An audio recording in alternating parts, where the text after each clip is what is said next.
두두두두두두두. 여러분, 오늘 또 귀신 얘기입니다. 오늘은 중국의 귀신인데요. 귀신 얘기인데 진짜 지금 날씨가 굉장히 덥잖아요. 근데 막 밤에 만약에 혼자 딱 걸어가다가 뚜벅뚜벅뚜벅 걸어가다가 굉장히 캄캄한 길을 걸어가다가 혹시나 귀신이 나오면 어떡하지? 귀신이 나오면 어떡하지 하는 그러한 공포는 누구나 한 번쯤은 다 느껴보셨을 텐데요. 그래서 밤길에 한밤중에 갑자기 예상치 못하게 귀신을 만났을 때 어떻게 사람들이 대처를 했는지에 대한 이야기가 옛날 중국의 고대 때 문헌에 적혀 있는 거예요. 그때도 사람들이 귀신 만나면 어떡하지 하는 두려움과 함께 어떻게 그거를 잘 풀어갔는지에 대한 이야기가 적혀 있습니다. 첫 번째 이야기인데요. 송정백 이야기입니다. 중국에 송정백이라는 사람이 살고 있었는데 밤거리에서 정말 밤을 혼자 막 걷다가 너무 무서운 거예요. 근데 진짜 예상치 못하게 탁 귀신과 정면으로 조우를 한 거 아니겠어요? 만난 거 아니겠어요? 그러니까 귀신이 막 오히려 귀신이 더 놀라는 거예요. 송정백을 보더니 귀신이 누구세요? 이러는 거예요. 근데 송정백은 솔직하게 제가 사람인데요. 이렇게 저 누군데요. 이렇게 얘기하면 왠지 귀신이 달라붙어서 해코지를 할 것 같아서 거짓말을 했습니다. 사실은 저는 귀신입니다. 죽은 지 얼마 안 된 귀신이에요. 이렇게 거짓말을 했어요. 그리고 능청을 떨면서 저 완시라는 곳으로 가는데 같이 가요 하고 귀신과 밤에 동행을 하게 되었는데요. 귀신이 이러는 거야. 송정백 너무 느리다. 너무 답답하다. 그냥 내가 업어줄게. 나 굉장히 빠르거든. 나한테 내 등에 업혀 하고 빨리 걷자 하고 송정백을 업어주었습니다. 귀신이. 근데 갑자기 이렇게 얘기하는 거예요. 귀신이. 근데 이상하다. 귀신이면 굉장히 가벼워야 되는데 몸이 왜 이렇게 무겁지? 이상한데? 송정백이 너 사람이지? 이렇게 얘기를 하는 거예요. 그래서 송정백이 땀을 삐질삐질 흘리다가 놀래가지고 죽은 지 얼마 안 돼서 그래요. 제가 죽은 지 얼마 안 돼서 무거운 거지 진짜 아닙니다. 이렇게 얘기를 했어요. 그리고 조금 시간이 지나서 송정백이 그 귀신을 등에 업어줬습니다. 그리고 서로 얘기를 나눈 거예요. 귀신한테. 귀신아 너는 무서워하는 게 뭐야? 이렇게 물어봤어요. 그러니까 귀신이 이렇게 얘기했어요. 나는 사람 침이 무서워. 사람이 뱉는 침이 너무 무섭더라. 이렇게 얘기를 했습니다. 귀신이 무서워하는 게 사람 침이구나 라고 생각을 하고, 또 둘이 개울을 건너다가 물을 건너는데 송정백이 물을 건너는데 사람 발이 막 첨벙첨벙 하는 물소리가 나잖아요. 근데 귀신이 그걸 듣고 좀 이상하게 생각하는 거예요. 이상하다. 사람처럼 발소리가 나잖아. 귀신이면 소리가 안 나야 하는데 이상하네. 송정백이 이상하네. 계속 이렇게 얘기를 한 거예요. 그러니까 이 남자가 계속 땀을 삐질삐질 거리더니 아니야. 나 죽은 지 얼마 안 돼서 그런 거야. 이렇게 얘기하고 자신이 업었던 귀신을 아래로 내려놨습니다. 그리고 드디어 그들이 가려고 하는 장소에 도착을 했어요. 완시에 도착을 하니까 귀신이 갑자기 휙 하면서 양으로 변해서 양몸으로 싹 들어가 버리는 거예요. 그래서 송정백은 그 양한테 침을 뱉고 귀신을 봤잖아요. 뱉고 1500양을 받고 그 양을 팔아넘겼다고 합니다. 그 다음은 두 번째 이야기인데요. 귀신과 단판을 벌이고 밤새도록 이야기를 하면서 싸운 사람의 이야기인데요. 동진시대 때 완첨이라는 학자가 있었는데 이 완첨은 유명하고 명성이 자자하고 굉장히 학식으로 뛰어난 사람이었는데 주변에서 사람들이 미신 얘기하고 귀신 얘기하고 이상한 이야기하고 이런 거를 굉장히 싫어하는 사람이었습니다. 그래서 그런 얘기를 거짓말인다 왜 하노 하면서 굉장히 불만이 많았고, 사람들이 그런 얘기를 할 때마다 굉장히 논리적이고 과학적으로 얘기하면서 절대로 없다라고 주장을 했던 사람이었는데요. 치열한 논쟁 끝에 항상 없어, 절대 없어 하고 그 논쟁에서 이긴 사람이었는데요. 한날은 어떤 손님이 이 완첨집에 찾아온 거예요. 그래서 똑똑똑똑 하는 거예요. 그래서 책을 보다가 덮고 이렇게 얘기하는 거예요. 그 사람이 저는 완첨씨를 찾아왔습니다. 귀신 존재를 부정하는 토론에서도 그렇고 학자로서 굉장히 유명하신 분이라면서요. 그래서 한번 찾아왔는데 귀신에 대해서 저랑 같이 단판을 토론을 해보시겠어요? 이렇게 얘기를 하는 거예요. 그래서 그 사람이 이렇게 얘기하는 거예요. 근데 잘못 생각하시는 거예요. 귀신 있잖아요. 있어요. 잘못 생각하시는 거예요. 완첨씨가 잘못 생각하시는 거예요. 이렇게 얘기를 하는 거예요. 그래가지고 차를 같이 마시면서 밤새도록 토론을 했습니다. 밤새도록 있냐 없냐, 있어, 진짜 있다니까 없다니까 하고 밤새도록 싸웠는데 그 손님이 이제 드디어 포기를 합니다. 완첨이 너무나 완고하게 없다고 하니까 더 이상 할 얘기가 없어가지고 그냥 포기를 하고 이렇게 마지막에 얘기를 했어요.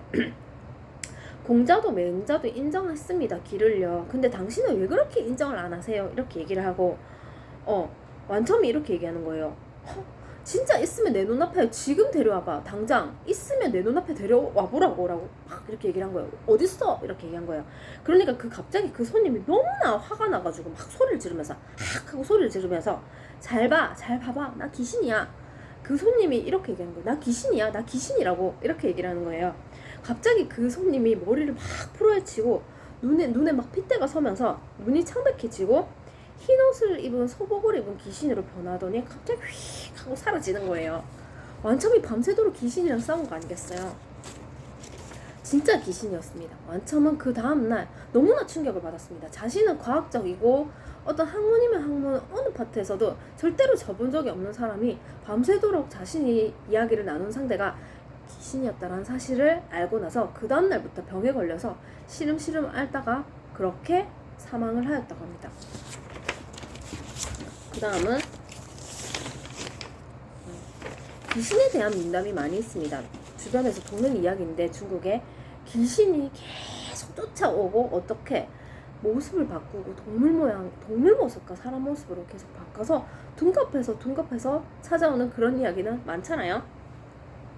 첫 번째, 오나라의 구장현이라는 사람이 오나라의 구장현에 양도라는 사람이 살고 있었는데 밤에 수레를 끌고 길을 가고 있는데 너무 무서운 거예요. 적적하기도 하고. 근데 가다가 한 청년을 만났습니다. 청년이 악기 비파를 들고 이렇게 얘기하는 거예요. 저를 수레에 태워주세요. 저를 태워주시면 심심하시지 않게 뒤에서 악기를 제가 연주를 해드릴 테니까 저를 좀 태워주세요. 얘기를 했어요. 그래서 마침 좀 혼자 가기 적적해서 태웠습니다. 그러니까 그 청년이 막 악기를 연주를 하는 거예요. 너무 악기를 잘 연주하는 거예요. 그래갖고 굉장히 잘 타갖고 악상가 이 사람 누구지? 굉장히 잘 타네 이런 생각을 했습니다. 근데 갑자기 그 청년이 딱 돌아보니까 그 청년이 두 눈가가 막 갑자기 확 다 찢어지더니 피를 막 흘리면서 귀신으로 변하는 거 아니겠어요? 혀를 내밀고 수레에서 갑자기 그 청년이 사라졌습니다. 그래서 이 사람은 멍해지면서 갑자기 너무 놀래가지고 다시 침착하게 정신을 차리고 수레를 몰고 8km 정도 가고 있는데 한 왕계라는 어떤 사람이 와가지고 저를 좀 태워주세요. 수레 좀 태워주세요. 이렇게 얘기를 하는 거예요. 그래서 마침 귀신 때문에 너무 무서워가지고 그 어른을 태웠습니다. 태웠는데 이렇게 얘기했어요. 저 있잖아요. 아까 귀신 봤어요. 진짜 무서웠어요. 근데 비파를 진짜 잘 연주하는 거 아니겠어요? 근데 어디 간지 모르겠네요. 이렇게 얘기를 했어요. 그러니까 그 어르신이 이렇게 얘기하는 거예요. 나도 비파 잘 타. 나도 비파 잘 타 하면서 비파를 갑자기 연주를 하는 거 아니겠어요? 그러면서 다시 귀신으로 그 어른이 변신을 한 거 아니겠어요? 그 사람이 귀신이었습니다. 그 다음은 삼국시대의 위나라에 허난성에 동구현이라는 사람이 살았습니다. 근데 밤중에 말을 타고 가고 있었어요. 뚜벅뚜벅 하고 말을 타고 가고 있는데 갑자기 괴물이 나타나서 길을 막는 거예요. 그래서 그 괴물은 어떻게 생겼냐면 두 눈이 굉장히 크고 두 눈에 완전 중간 사이즈 거울을 달아놓은 것처럼 큰 거울 같은 눈을 딱 달고 막 이렇게 있는데 너무 무서운 거예요. 그래서 그 물체가 이 사람 위로 올라와서 이 사람이 어떻게 할지 몰라서 공포에 떨고 있었는데 깜짝 놀라서 말에서 떨어져 버렸습니다. 그래서 말에서 떨어져서 그 사람 몸에 갑자기 막 괴물이 붙어가지고 안 떨어지는 거예요. 그래갖고 너무 충격을 받아서 정신을 잃어버렸습니다. 그리고 한참 뒤에 정신을 차리고 보니까 한숨을 내쉬었습니다. 내가 헛것을 봤나봐. 밤에 내가 이렇게 말을 타고 가다가 헛것을 봤나봐. 이렇게 생각을 했어요. 그러고 다시 정신을 차리고 밤길을 가는데 그러다가 한 사람을 만난 거예요. 또 누구를 만났어요. 마침 진짜 무서웠는데 잘됐다 생각해서 그 사람과 같이 가기로 합니다. 길동무를 하는데 같이 계속 걷다가 이야기를 말에 태웠습니다. 이야기를 하다 보니까 아까 괴물 본 이야기를 했어요. 나 아까 너무 무서웠어요. 갑자기 내 몸에 괴물이 달라붙어갖고 눈에 왕만한 거울 같은 걸 달고 있는 괴물이었는데 그 괴물에 대해서 이야기를 했습니다. 나 진짜 무서워서 죽는 줄 알았어요. 나 진짜 무서웠어요 하고 뒤에 말 타고 있는 사람한테 그 얘기를 했어요. 그러니까 그 사람이 이렇게 얘기하는 거예요. 갑자기 그 괴물이 진짜 무서웠어? 그 괴물이 진짜 무서웠어? 그럼 나 한번 쳐다봐봐. 나 한번 쳐다봐봐. 이렇게 얘기를 하는 거예요. 그래서 제대로 안 쳐다보고 있었어요. 그래서 딱 뒤를 쳐다보니까 속쓰러치게 놀란 거예요. 그 사람이 다시 괴물로 변한 거 아니겠어요? 그 사람이 괴물인 거예요. 계속 다른 모습으로 둔갑해서 찾아온 거였어요. 그래서 너무 놀래갖고 다시 말에서 떨어졌고, 말이 혼자 집으로 돌아간 겁니다. 이 사람은 말에서 떨어져가지고 너무 충격을 받아서 막 그렇게 정신을 잃어버리고 하루 동안 실종이 됐다가 겨우 집으로 다시 돌아왔다고 합니다.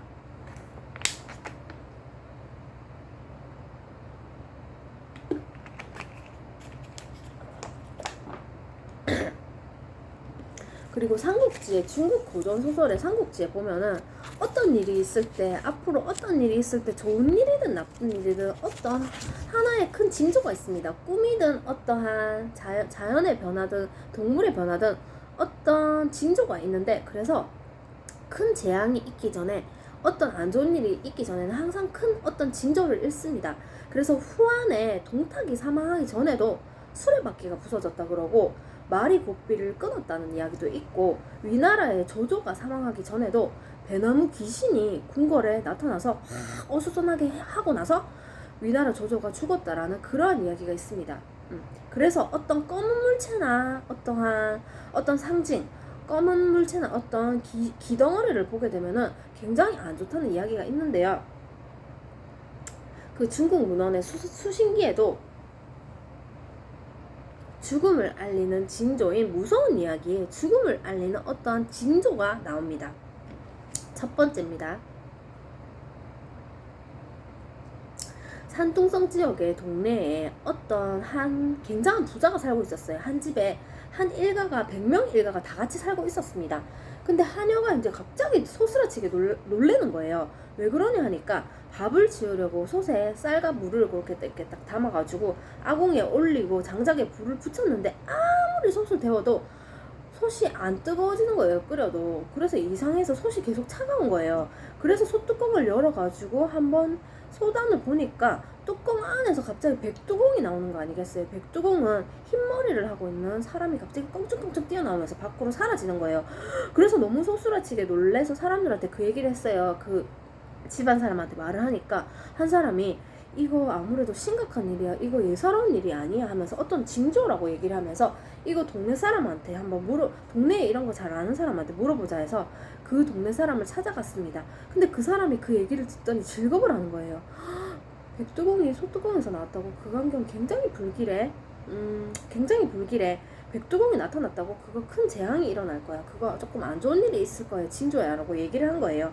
그래서 어떻게 해야 하나요 하니까 비방을 알려주었습니다. 집에서 나무로 여러 무기를 만들어서 대문 안에 갖다 놓고 말탄 병사가 올 거야. 말탄 병사가 찾아오면은 문을 열으라고 문을 막 잡아당기면서 소리를 지를 건데 절대 열지 마. 문 절대 열면 안 돼. 절대로 없는 척해. 숨죽이고 숨어 있어. 그리고 그러면 안 좋은 일이나 어떤 죽음을 예고하는 건데 피해갈 수 있어. 그 백두공은 저승사자인 겁니다. 그래서 피해갈 수 있다라고 얘기를 했어요. 그래서 그 얘기를 듣고 나무로 칼과 창과 도끼랑 무기를 만들어서 갖다 놓고 숨었어요. 말발굽 소리가 타닥타닥 진짜 말을 탄 병사가 찾아와서 문 열어라 하는 소리가 들리는 거예요. 그래서 너무 무서워갖고 조용히 숨을 죽이고 숨어 있었습니다. 부엌 쪽에 숨어 있었어요. 다 같이 숨었어요. 그러니까 그 찾아온 병사는 분명히 이대로 그냥 돌아가면 벌을 받을 텐데 큰일 났네 하고 80리 인근의 북쪽에 또 다른 이 집안과 똑같은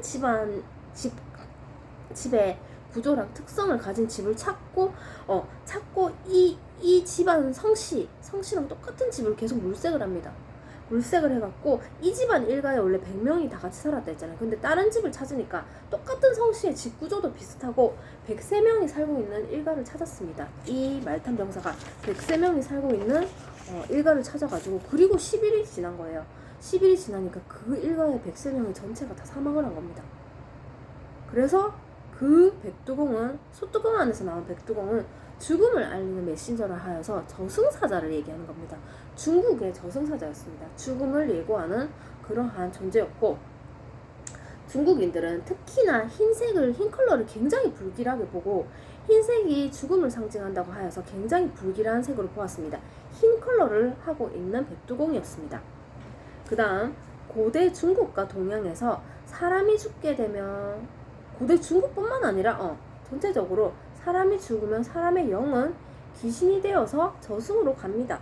그래서 근데 못 가는 경우는 굉장히 억울하게 죽었거나 원한을 갖고 죽었거나 이승에서 너무나 하고 싶은 게 남았고 살고 싶은 집착과 어떤 원한과 그런 게 있는 경우 사람 근방에 남아서 사람을 괴롭히는 그러한 귀신으로 남아서 여러 가지로 그 사람을 괴롭히고 복수를 한다라는 이야기가 많이 있는데요. 그래서 태평관기에 복수에 얽힌 여러 가지 이야기가 있습니다. 첫 번째 이야기입니다. 첫 번째 동진의 명황제 때 일인데요.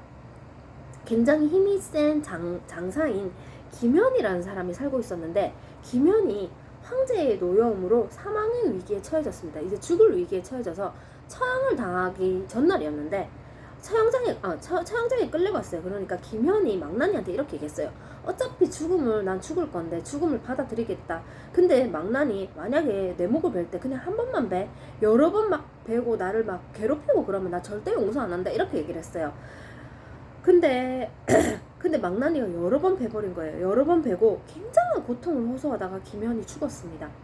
그러고 나서 시간이 흘러서 진홍관을 머리에 쓰고 붉은 옷을 입은 김현 귀신이 붉은 활에 붉은 화살로 망나니를 쏴서 귀신이 돼서 나타나서 망나니를 쏴서 죽였다고 합니다. 그 다음은 두 번째 동진시대에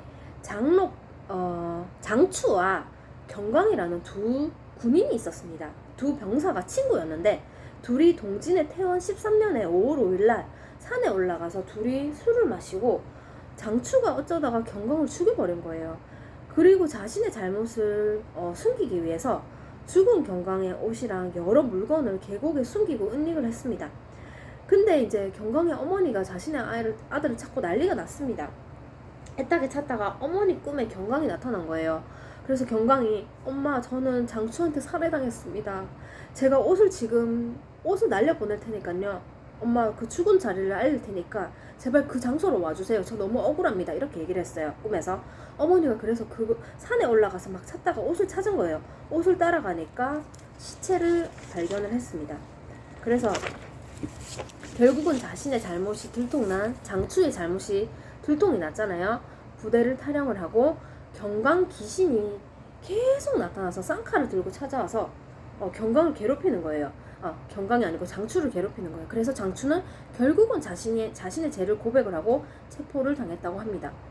그 다음 이제 송나라 시대의 난징시에 옛날 이름으로 말릉인데 이룡이라는 도둑이 있었습니다. 밤에 도둑질을 하다가 잡혔습니다. 말릉의 현령 도계지가 이룡을 생포했고 추가적으로 다른 사람을 같이 잡은 거예요. 태학이라는 기녀를 같이 잡은 거예요. 근데 이 태학은 아무 잘못도 없었는데 그냥 잡힌 거였습니다. 태학은 평소 때 음악을 연주하고 노래를 잘하고 그러한 기녀였는데 주변 사람들도 태학은 진짜 잘못한 게 없다. 태학 아무것도 안 했다 하면서 태학을 풀어달라고 얘기를 했는데 현령 도계지는 그 사실을 알았지만 자신이 잘못 체포한 것이 들통나는 게 싫어서 끝까지 그냥 안 풀어줬습니다. 안 풀어주고 도계지는 알고 있었지만 안 풀어줬고 태학과 일용 일당 10명을 다 같이 묶어서 그냥 참수형에 처하게 되었습니다.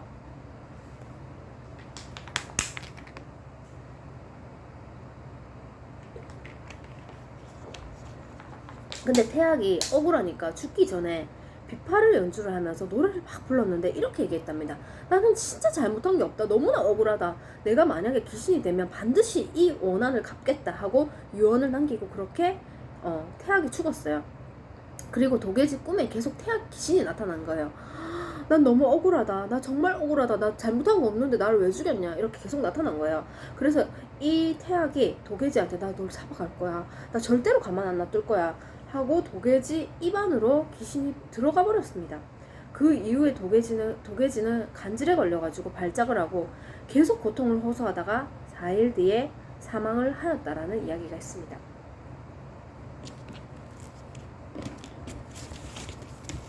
그 다음 나무에 붙은 귀신 이야기인데요. 굉장히 오래된 나무에 그렇게 어떤 안 좋은 기가 붙는다는 이야기가 있잖아요.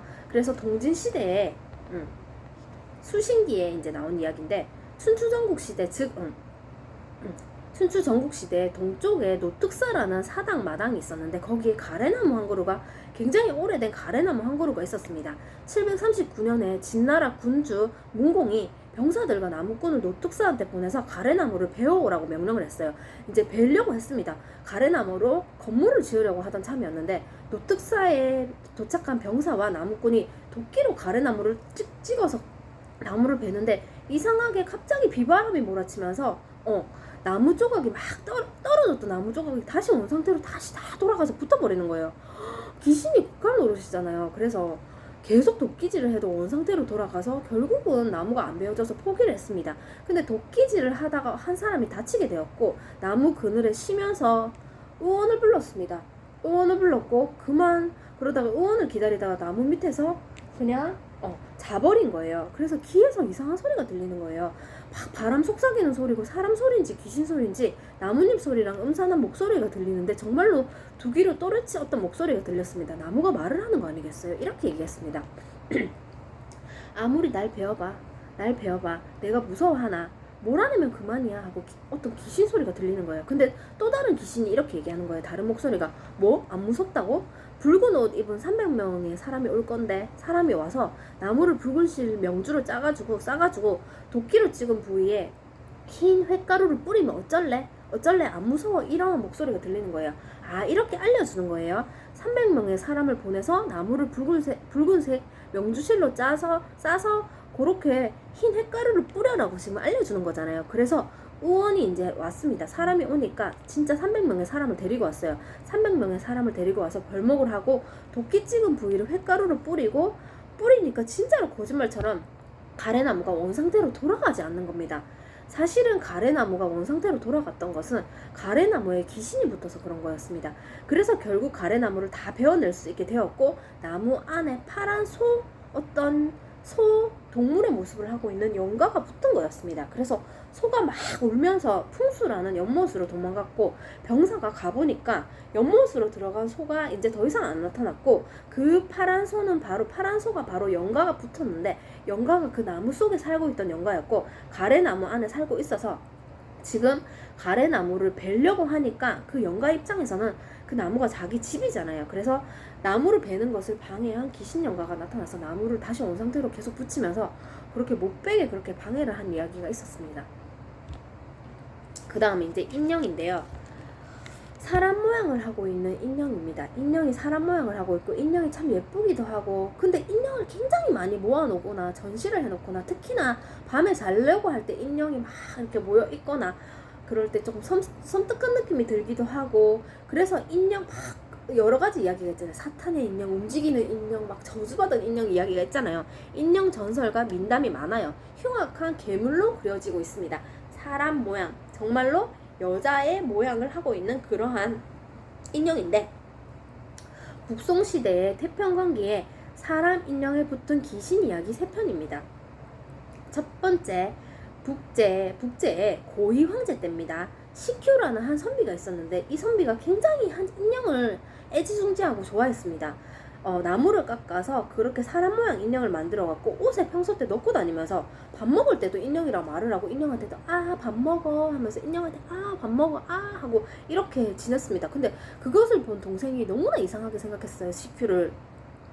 근데 그러고 이 사람이 계속 몸이 아프고 병원에 가도 원인을 못 찾고 약을 먹어도 계속 아픈 거예요. 그래서 동생이 좀 이상하게 생각해서 시큐 몰래 그 인형을 불태워버렸습니다. 근데 거짓말처럼 그 증상이 나은 거예요. 안 아픈 거예요, 몸이. 그리고 새로운 인형을 나무로 깎아서 만들어가지고 의자 밑에 갖다 놨습니다. 근데 이상한 소리가 들리는 거 아니겠어요? 이렇게 얘기하는 거예요, 인형이. 나를 불태웠잖아. 나를 불태워놓고 왜 다시 나를 만들었어? 이렇게 이상한 소리가 들리는 거 아니겠어요? 그러고 나서 1년이 흘러서 그 인형 주인 시큐가 사망을 했습니다. 인형에 귀신이 붙은 이야기고, 중국에서는 굉장히 오래된 물건이나 특히나 사람이 애지중지하던 사람 모양의 인형에 귀가 붙어갖고 어떤 기운, 자연의 힘이죠. 기가 붙어서 전개가 된다라는 그런 이야기가 있습니다. 그래서 인형이 왜 그렇게 이 사람을 괴롭혔냐 하는 것은 식규가 평소 때 사람처럼 대하면서 밥도 먹어 밥 먹어 이렇게 해서 진짜로 그렇게 됐다라고 하는 이야기입니다. 인형을 진짜로 사람처럼 대해서 그렇게 됐다라는 이야기입니다. 그 다음 두 번째 인형 이야기인데 나무 인형 이야기입니다. 당태종 때 이야기인데 병주에서 한 북쪽으로 70리 정도 더 갔을 때 굉장히 오래된 무덤이 있었습니다. 무덤 주위에 10,000명의 귀신 군사 부대가 유령 군대가 막 밤에 돌아다닌다는 소문이 있었습니다. 밤마다 귀신끼리 싸우는 거예요. 한 달 동안 지속되었는데 실제로 진짜 귀신끼리 영가들끼리 그 무덤 근방에 얼마나 많은 귀신이 있겠어요. 싸우고 있었는데 한 농부가 그 귀신들끼리 싸우면서 말을 하는 걸 봐버린 거예요. 농부가 그걸 봐버린 거예요. 매우 놀랐습니다. 그 묘를 지나가다가 농부가 그걸 보고 매우 놀라자 귀신 장수가 농부가 우리를 알아보잖아 하고 알아본 거예요. 눈치를 채가지고 농부한테 이렇게 얘기했습니다. 그 귀신이 나는 한 해의 신이야.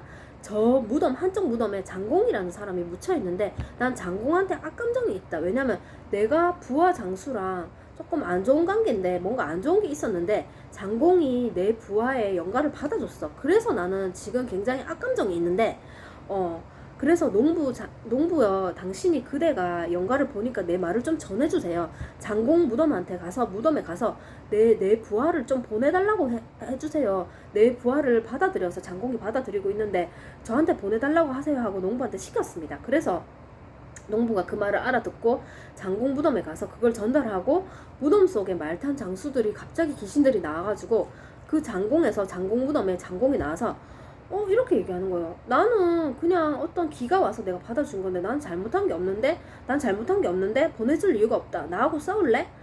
나는 다 제거해버릴 거다라고 그 장공에서 장공 무덤에 귀신 장공이 나와서 그렇게 막 으름장을 놓는 거예요. 그래서 귀신들 부대끼리 계속 싸운 거예요. 장공 무덤에 나온 귀신들과 한해의 신 무덤에서 나온 귀신 영가들끼리 계속 싸우는 거예요. 의견 충돌이 있어서 한해의 신과 장공이 전투를 벌였고 결국은 한해의 신이 승리를 하고 장수하고 그 장수와 장공 모두 다 결국은 져가지고 모두 다 목이 잘려버렸습니다. 그래서 한해의 신이 장공 무덤을 불태우고 농부한테 황금 허리띠를 선물을 하고 제 말을 전해주고 중간에서 역할을 해줘서 고맙다고 황금 허리띠를 선물을 하고 그 다음날 돼서 농부가 그 무덤 근방에 가보니까 사람 뼈가 무덤 근방에 막 쌓여있고 많은 나무 인형들이 널브러져 있는 거였습니다. 그래서 그 사람의 뼈는 죽은 장공의 뼈였고 시체였고 나무 인형들 널브러진 나무 인형들은 장공의 부하와 나머지 그렇게 귀신 유령 군대랑 이렇게 사람들끼리 영가들끼리 싸웠잖아요. 그 사체들인 겁니다. 나머지 병사가 다 인형으로 바뀌어 있었다라는 그러한 이야기인데요. 그 다음에 이제 마지막입니다. 세 번째 이야기는 구리 인형 이야기인데 강릉의 장진이라는 사람이 첩을 하나 두었습니다. 10일이 지나서 하녀가 부엌에서 구리 인형 하나를 찾아온 거예요. 근데 되게 작은 인형이었어요. 3cm밖에 안 되는 작은 구리 인형을 찾아온 거 아니겠어요? 근데 갑자기 그 인형이 3cm였는데 3m로 커지더니 갑자기 장진의 첩을 막 잡아먹고 사람을 잡아먹는 거 아니겠습니까? 다시 그리고 사람을 잡아먹고 사람의 기운을 가져가서 그렇게 모양이 작은 구리 인형으로 돌아갔고 부엌 아궁이 속으로 들어갔다라는 그러한 이야기입니다.